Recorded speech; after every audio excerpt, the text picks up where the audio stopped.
Am I sounding good here? Yeah, that's perfect. Okay. Yeah, absolutely. Okay, cool. Yeah, so mostly I just want to focus on film, but we can also definitely talk about music and stuff. I'll talk about anything you want to talk about. Wonderful. Well, this is Peter Duddington. I'm here with Jason McHugh. Hello. And, yeah, Jason's going to be in my upcoming film, Proxy to the People, in the role of Grant. Grant Chandler. Yes, the ever power-hungry Grant Chandler, yes. The cock. He absolutely is, 100%. That's okay. Yeah. Let's see. So, I guess we'll start in the beginning with your origin story. Okay. Like, what made you get into film in the first place? Why? What made me get into film? Well, it just started. It was one of those things. I went to University of Colorado at Boulder, and just showed up there without knowing what I wanted to major in. Did a lot of arts classes. Both of my parents are artists, and I wanted to do something maybe that was creative, but not necessarily following the exact footsteps of my parents. And started taking film classes. And the first film teacher I ever had was awesome. He's kind of like he's like my Yoda of film teachers, and he was really nurturing and just let me go off with a Super 8 camera and have a lot of fun and do some cool little experimental things. And then I just kind of caught the bug, and then moved on to narrative, and things got a little tougher, 16 millimeter. And it's just kind of one of those things. The more I did it, the more I loved it, and I jived with a lot of the guys that were in my film classes, and just declared the major, and then just kind of dove into it. And then CU was really cool because it was non-competitive in the sense that a lot of film schools, you have to sort of specialize when you're already in film school. Yeah, absolutely. You have to be, you have to pick your department, and at CU was really everybody got to do everything. You got to be an assistant director, you got to be a sound guy, you got to do art direction or direct or act. Nice.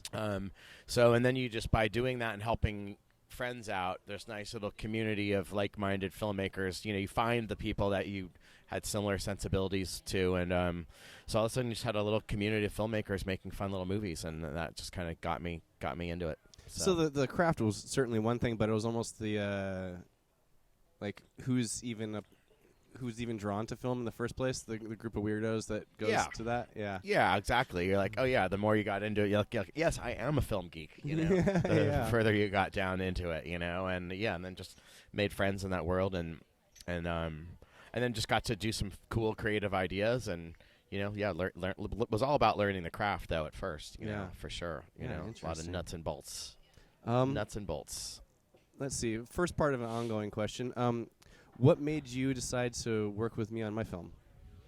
I liked your script, I liked your script, and I thought it was timely, and it was also sort of like, covering things that I'm passionate about, the present election is a very exciting time to just, be in American politics, but then also, I like the pro-cannabis stance. I'm developing my own, cannabis-friendly line called Califari.com, and so it fit with those ideals, and I just got a good feeling about it. And I also kind of, that's basically it. I just got a good vibe. So let's do this. Yeah. And it's not every day that someone calls me up for acting. I get calls for lots of stuff, but not every day for acting. And so it was fun to just go and act in somebody else's project, because I'm used to acting in my own projects. Yeah. So that was the kind of nice change of pace for me too. Yeah, interesting. Yeah. Very cool. So on that same sort of note, but adjacent, what kind of advice would you give to other young filmmakers who are making the first project and they want to get somebody who they've looked up to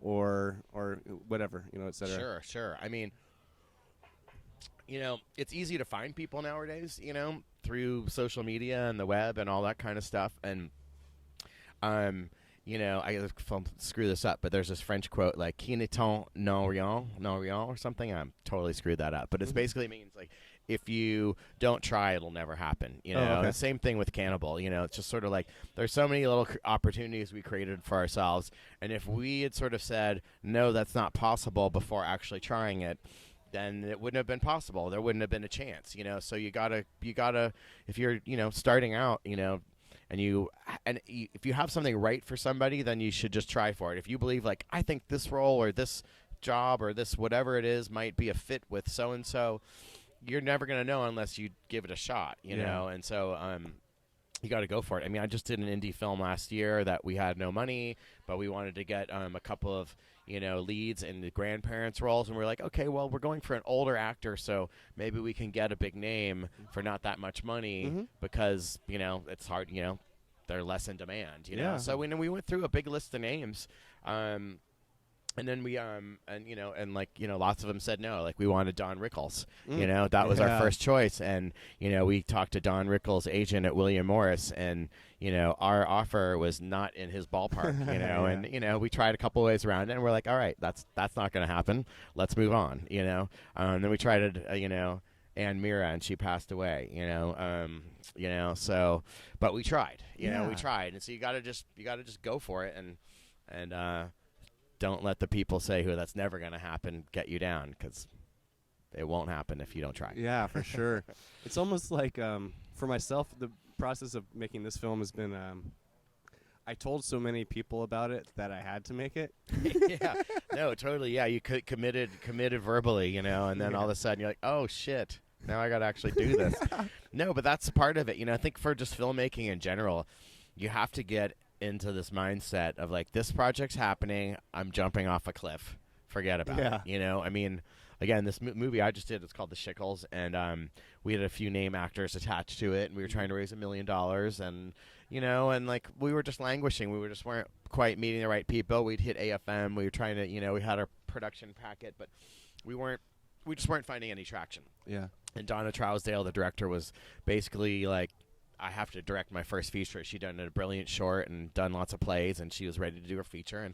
And she was like, should we just go for it? And I'm like, yeah. This was a movie where you could go for it. Not all movies you can just go for it and make it work, but this was. And so she did it, and she went and cast people and no non-name talent first, and started shooting a little trailer, and then we did an Indiegogo, and actually the Indiegogo only raised, like $12,000, not nearly enough for us to finish it. But then an investor came out of the woodwork, which was just proof that, like, we'd never have found that investor if we hadn't said, we're making this movie and we're going for it. Yeah.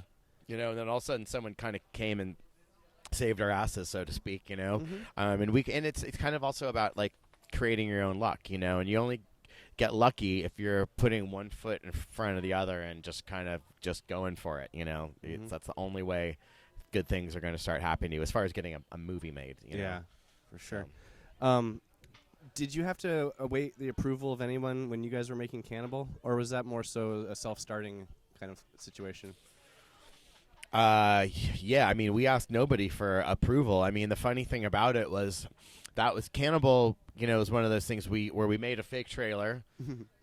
Trey, which was by Trey's design, and he called us together to make it, and he was really doing it just to, exercise the beast of a relationship that had gone horribly wrong. He had run in on his fiance with another man, like, only weeks before the big wedding date, and so he was in a deep depression, and so really, and since the repeating line, everyone in town's ruined your horse. Exactly. And so and the real impetus of that trailer was just to, like, just to get over that relationship and make slutty ex-wife jokes, and that worked great, and it worked out so well that the feature, or the trailer, turned out to be great and got all kinds of reactions. And then we got the reaction of our film chair of the department, and he was going to raise money for us, and he sort of planned to see us. I'm going to give you guys $100,000, and so we're great. Let's figure out what we have to do to be a real company, and we figured out all the basics over the course of the summer, and then we came to meet with him once we had our LLC figured out, and how we were going to take investment, and we'd figured out the business basics, and he then sat us down and said he wasn't going to invest. But the seed had been planted, and so we just kind of couldn't go backwards at that point, and then also with this fake trailer being so good, everyone was like, "When's the feature coming out? It looks like it's almost done." Of course, none of the actual feature had been shot at all, but it just was just sort of pregnant with the idea, and it just forced to move forward, I guess. I don't know if that answered the question. No, yeah, definitely. Let's see. Could you tell us a little bit about why you chose to write a book? I'm referring now to Spadoinkle. Yes. So I wrote a memoirs, Spadoinkle, The Making of Cannibal the Musical, which is out now and available on my website. But but then there's part 2 and part 3 are coming, and I wrote the whole thing. I wrote basically my whole like life story, and it was first. It was sort of in 2 parts. One, I'd known like when I made Cannibal and even Orgazmo, I've always liked to read, making of film stories. I read like Sam Raimi's Evil Dead story, and there was some other just great books. And this was like way back in the 90s. Well, it had to be, right? Because I mean, way back, yeah, exactly. You So were part of that generation. like I read like the making of Sex Lies and Videotape, Steven Soderbergh's first movie. Yeah. That was a great book, and so I really related to those books, and they were really truly helpful just in helping myself and our team navigate our process. So I kind of wanted to write something that could kind of give back. It was sort of like writing a letter to myself as a filmmaker just starting out. So that was kind of, so it was both. It was equal, wanting to give back advice and wisdom, and wanting to do my own sort of version of cheap therapy. Yeah. I got to. If you write your own story, it really it digs out a lot. And Cannibal Spadoinkle book is really kind of just about that. But I hit sort of personal hills and valleys in part 2 and part 3 that there's some large peaks and some down deep valleys that I go through, and it just really helped me kind of make sense of like this kind of wild ride I'd been a part of and still am on, and so yeah, that's the reason. Well, I think it's important for people to know that it's not all peak. Oh God, no. Definitely not. I mean, filmmaking is just it's kind of I've tried to quit filmmaking almost. It's kind of like your movie and the Schickles movie is kind of like I got called back to the game. It's trying just when I thought I got out. Yeah, I'm trying to get into the cannabis industry and the art world, and now I'm stuck in film. Yeah. Not really, but because I love film. I love making features, and I think the most, when I look back, like the most creative satisfaction are I get from the features I have completed. Yeah. But at the same time, when I look back at like my most angst-ridden moments in life, it all has to do with the features that I've been a part of as well. Absolutely. So it's kind of this beautiful love-hate relationship. It really is a true aspect of love, though, where like love hurts sometimes. Yes. It's only because you love it that allows you to experience that level of emotion. If you didn't care, it would be so easy. Totally, yeah. It's just, and again, there's a lot of bitch slappings out there for all the naive filmmakers out there, but that's just part of it, and you take your licks and hopefully keep on ticking. How old were you when you made Cannibal? I was 24. I was the old guy on the crew. Yeah, I was 24, right. and I graduated, in what was it, December of '92, I think, and so in like main production started in spring of '93, and I might be off by a year or so now. It's such ancient history, I was the old guy on the group of Cannibal because I had graduated, and most everyone else was still in school. Trey was got kicked out of school during the shooting of Cannibal. Oh, that's the true story. His parents didn't want to support him financially, which they weren't giving him tons of support. He and Matt were both always the poorest people I've ever met, as far as just like they were just never like they had a quarter each basically at all times in their wallet, it seemed like. And yeah, Trey's parents were like, if you're not in school, we're not supporting you. But Cannibal the Musical wasn't paying him, that's for sure. And so he had to keep his full workload, and then he was also writing, directing, starring in, a musical comedy action courtroom drama. And so, he got Fs and got kicked out of school because he was making this. And then the biggest joke about him getting kicked out was that, probably about 3/4 of the crew were getting film internship credit from CU, and it would not have been possible without everything Trey was doing, yet he was getting kicked out of school. Yeah. Now I know he's got like a plaque on the wall and all the accolades, but I'm sure. he does not have a diploma. When you feel that compulsion, the sacrifices are just something that's necessary sometime. It was. I mean, it was just like once we got into Cannibal and once we saw that it was going to be reality, once we had raised, over $50,000, we were all sure it was going to happen. There was no way we were going to let it not happen. And once we started getting into production, we were like, we're making a feature, what film class, and we wouldn't have been doing that without film class, having learned everything. But this was just like the most ultimate application, the most challenging thing we could possibly do. And so it was a joke that there was people in our department that didn't support it, you know, Yeah. and it was kind of just a line down the middle, which I outlined in the book, where it's basically like the film studies people were, you know, those are the people that were quick to give Trey D's and F's, where the production people were all like, you know, keep going, guys, great job, you know. Yeah, really. And they were all, the production teachers were all in it. They played parts, you know, and so anyway, it was just kind of a funny thing, but I'm glad we were certainly not listening to anybody but ourselves as far as making the decisions that we made. Hell yeah. So 24 years old, you're making a feature film. What the hell? So if you could go back and like shake yourself by the shoulders and tell yourself some critical words, what advice would you give to yourself? Oh boy. What would I,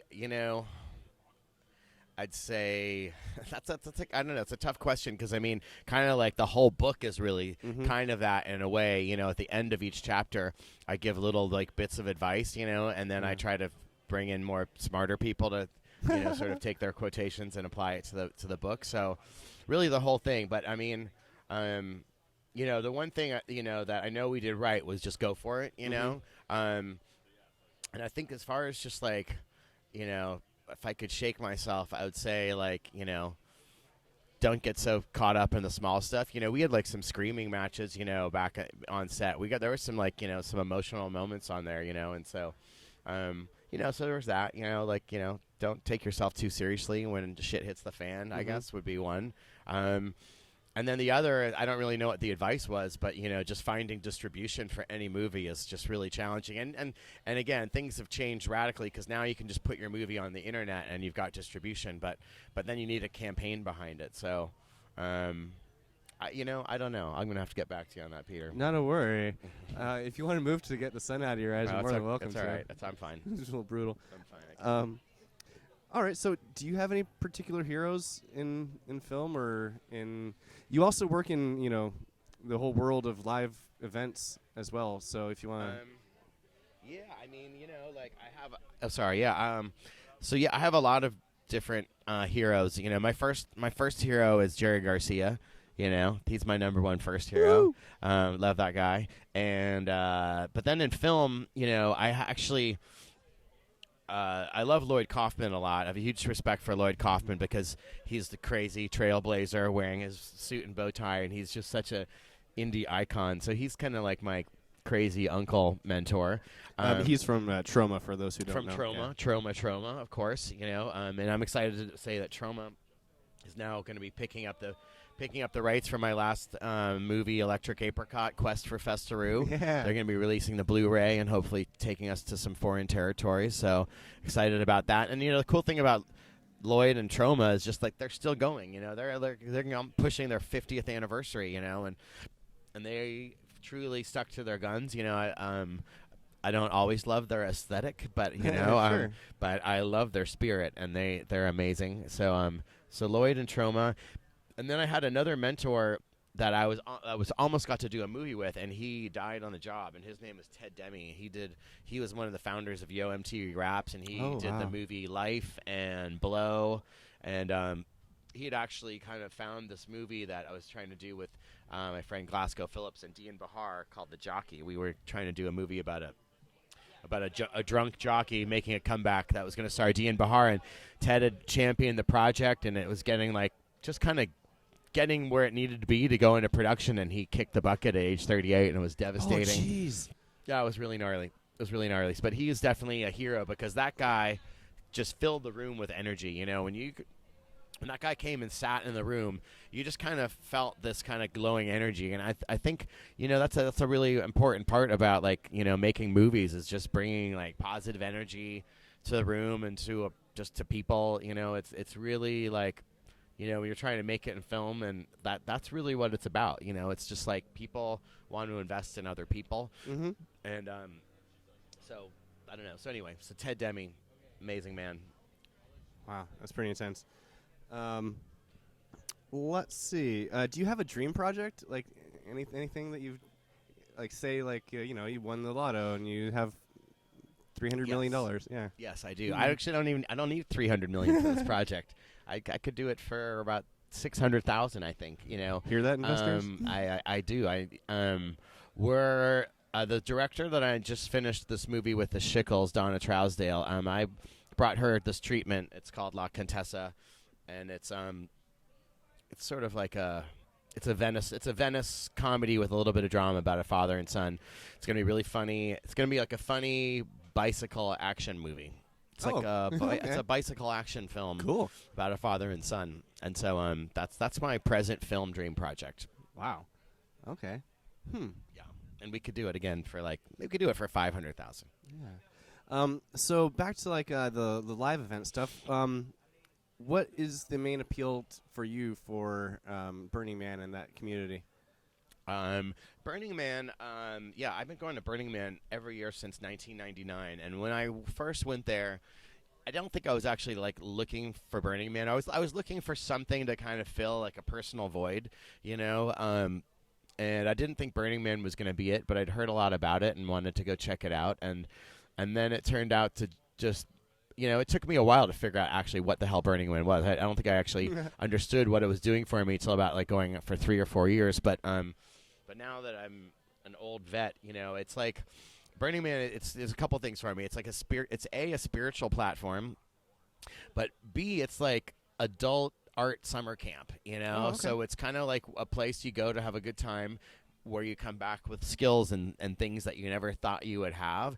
And then after going there over the course of many years, it sort of forced me to be an artist, or at least that led me in that direction to kind of open up my own artistic abilities. And so while I, back in college was trying to not follow in my parents' footsteps, well, now I'm definitely trying to follow in their footsteps again, and I have a lightbox business with my wife, and we're making psychedelic art. My parents had this psychedelic poster company, and so we're sort of taking some of their designs, and then we're also making a lot of new designs. And back in the day, they had this thing that was called the flasher box, and it was this black box with a little hole in the top, and it had a fan on it with red, blue, and green gels, and it would spin over a light, and you'd shine it on the posters, and you'd get this thing called the RGB effect, where certain things would disappear and certain things would emerge, and the posters would all start breathing without any drugs or anything. It's sort of like shrooms in a box, I guess. But you could pull the plug and turn it off and turn the lights on. That sounds awesome. Normal. Nice, right?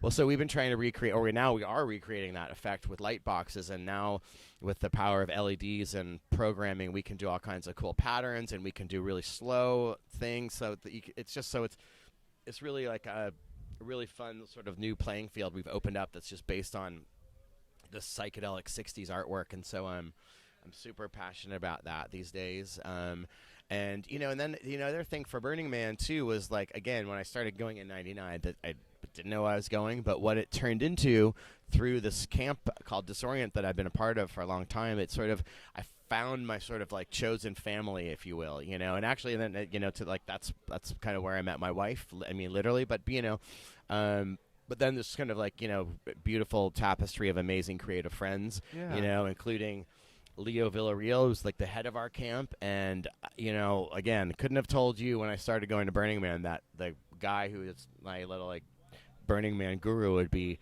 the artist who put 25,000 LED lights on the Bay Bridge to make it become the world's largest art installation in the world. He did that, huh? Yeah, he did that. And so a couple weeks ago, we were here to celebrate the relighting of it. And it's profound when you see it. It was amazing, yeah. And it's just so, and that's our guy. So we were all VIPs because that's our family. And so so it's just that was just mind blowing to be a small part of. Decent. Yeah. So Burning Man makes me think of the song "Hey Man, Are You Going to Burning Man?" from your film yes. Electric Apricot. Yes. Hey, are you going to Burning Man?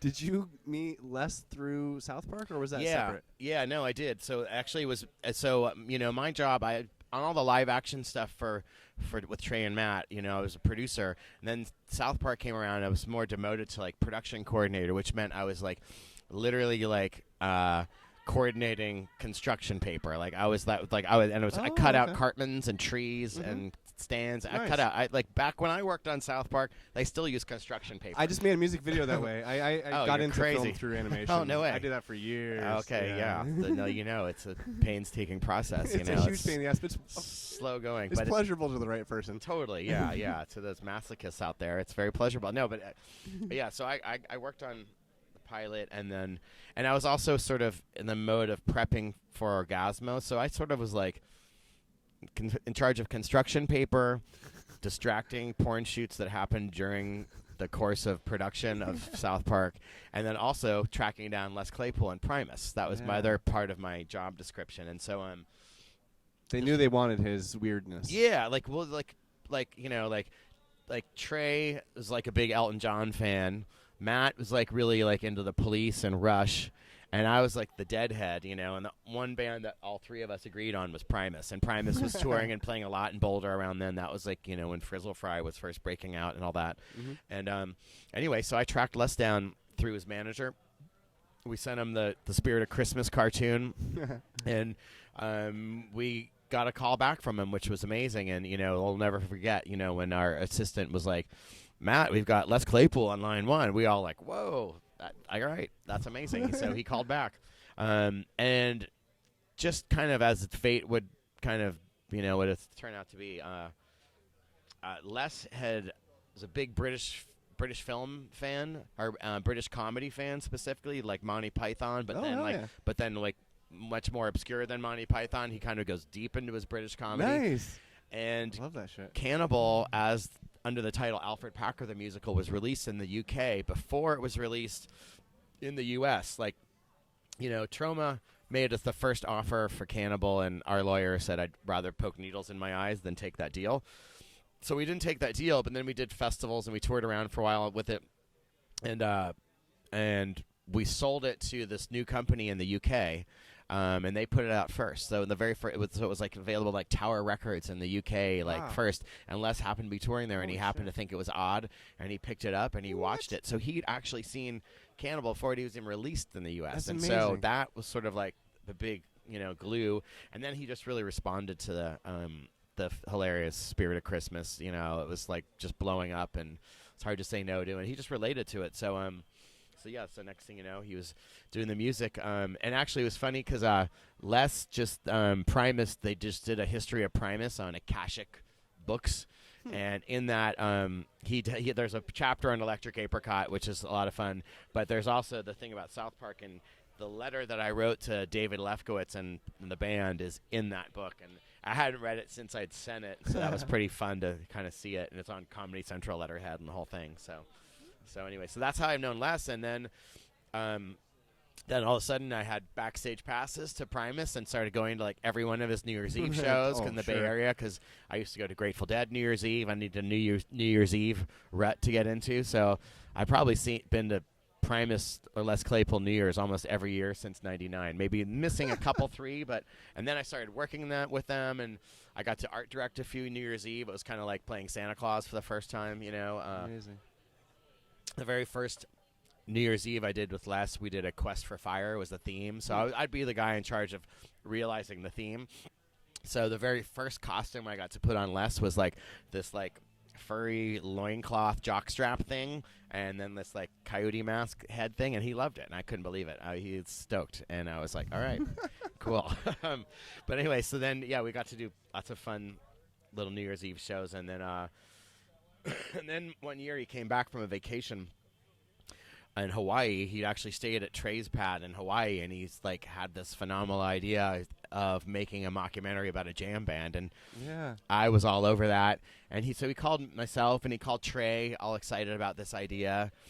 And anyway, we started just kind of going for it, and then a month later, the South Park jam band episode appeared, which Trey had gotten that idea completely from Les, and I was just it was kind of it was a funny thing. Next thing you know, like Matt's calling me up, like what jam band do you hate the most? What's like the noodliest jam band that you hate the most? And for whatever reason, I'm not a fan of Humphreys McGee, so I threw Humphreys McGee under the bus. Those poor bastards. But then my best friend Tony Mandel, who's got a record label with a local Bay Area band called Vinyl that had been around for ages, and he was like, "No, dude, vinyl." And I'm like, "No, I love vinyl. They're like funky Latin groove band." Yeah, you know? I don't want to take them down. Not them. He's like, "No, licensing money, the licensing money. It's a worldwide buyout." So I got Tony in touch with Matt, and now there's Vinyl and Humphreys McGee both got licensing deals for that. And they're all happy, but I don't know. But anyway, happy in the end, right? Yeah, happy in it. But that's a great episode, and it was totally Trey got that inspiration from Les, and then then Les and I went down this path and put together that movie, and it was a movie where we didn't have financing, but we kind of had the talent. You know, we had Les playing the drummer, and then we had his best friend from high school, Brian Kehoe, on guitar, and then another one of his best friend, Adam Gates, who is also known as Bob C. Cock in the Primus world. Okay. Playing the part of Iwas, and so and then I got one of my best friends from growing up, John Cordy, the leader of Vinyl, also one of the funniest people I know. So we got them together and just wanted to see if it would work. You know, it was a band. We knew if the band could work, then maybe the movie could work, because we knew these guys were all really talented. But then the band worked, and we started filming the rehearsals, and then we started kind of going for it, and then we cut a trailer, and then we just started raising money as we went, and just kind of flying by the seat of our pants. Les just makes the comparison. He's like, it was like building a house where all the parts were on fire. That's how he likes to equate it. So we had some rough moments during that production. Incredible. But we got it made. So nice. Earlier you were talking, and it sounded almost like South Park Pilot and Orgazmo were almost happening at the same time. Yes, that's right. So just real quick, yeah. So there was already the intention of making a whole movie without even being certain that there was going to be a TV show to bolster everything. Oh yeah, no, I mean we were really shopping Orgazmo around even a little bit more than South Park, because we brought Cannibal to Los Angeles, and this kind of going back to your question of when you're trying to go after somebody, what's your advice? My advice is go for it. Yeah. Because back in the day they had this MTV show called The Big Picture Show with Juliette Honan and this other guy. But it was a popular show covering mainstream movies, and our film professor had a phone number for Juliette, who was the lead producer. He was like, "Hey, we should try to do something with them." So I'm like, "All right, let's pick up the phone and see what happens. See if they laugh in our face." And I got her on the phone, and she's like, "Oh, sounds great. Should just fax me the details and let me know what stars are in it, and we'll see if we can do something." And I'm like, "Okay, great." And I'm like, "Oh, fax her the stars." I'm like, so I had to kind of rethink it, and I was like, "Okay, I was the old guy at 24."